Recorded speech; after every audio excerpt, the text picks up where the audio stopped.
Alors maintenant, on va réaliser l'expérience. Donc premièrement, on va réaliser la solution tampon. Donc on a AH et on a sa base conjuguée à moins. Voilà l'éprouvette graduée. Et voilà le pH mètre pour mesurer le pH. Et ici, on va mettre la solution tampon. Donc on a le barreau aimanté pour homogénéiser la solution. Voilà. Maintenant, on va mesurer 40 ml de A-. Donc, on va mesurer 40 ml.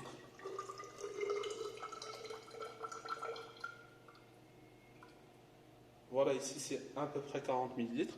Attention, à la machine, on ne va pas utiliser une pipette jaugée de 40 ml pour mesurer avec précision 40 ml. Ce n'est pas nécessaire. Pourquoi ? Car la solution tampon, c'est le mélange d'un acide et de sa base conjuguée, soit en quantité égale, soit en quantité voisine. Donc ici, on va utiliser bien sûr en quantité voisine. Ce n'est pas nécessaire d'utiliser une pipette jaugée. بالعكس لا استعملتي une pipette jaugée تعتبر بالنسبة للجوري كأنه خطأ فاجئ استعملتيه. Donc on va mettre les 40 ml ici. Après, on va mesurer 40 ml de l'acide AH.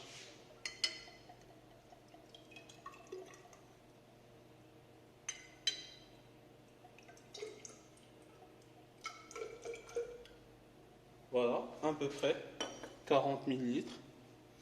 Puis on va ajouter sur la base. Maintenant, on va homogénéiser la solution. Et puis, on va mesurer la valeur du pH.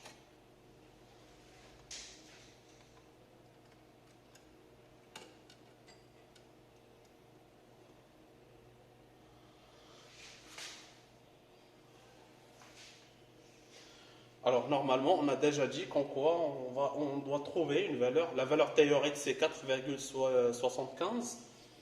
Et la valeur expérimentale, on va voir. On va attendre un petit peu pour noter la valeur.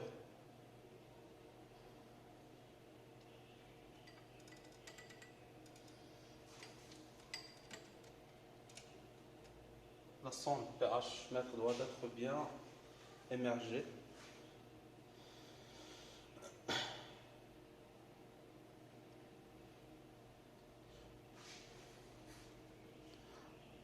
Donc on peut dire que la valeur du pH de la solution tampon, c'est à peu près 5,09. Alors normalement, pH théorique, c'est 4,75. Mais pH expérimental, lorsqu'on a réalisé l'expérience, lorsqu'on a fait le mélange d'un acide faible et de sa base conjuguée, on a trouvé une valeur de 5,09. Alors comment peut-on expliquer هذا l'écart علاش كاين عندي هذا الاختلاف ديال تقريبا 0,35. Alors c'est très simple. Normalement باش نلقاو la valeur 4,75. La première chose c'est qu'on dit AH et A- en quantité égale. Ça d'une part. Et d'autre part, le pH mètre doit être étalonné, très bien étalonné. Alors pour nous, on a étalonné bien sûr le pH mètre, mais normalement, on doit étalonner le pH mètre avec des solutions 4 et 7. Ici, au laboratoire, on a seulement les tampons de 4,9, c'est pour cela. Donc, il y a l'écart dans l'étalonnage. L'étalonnage n'est pas parfait.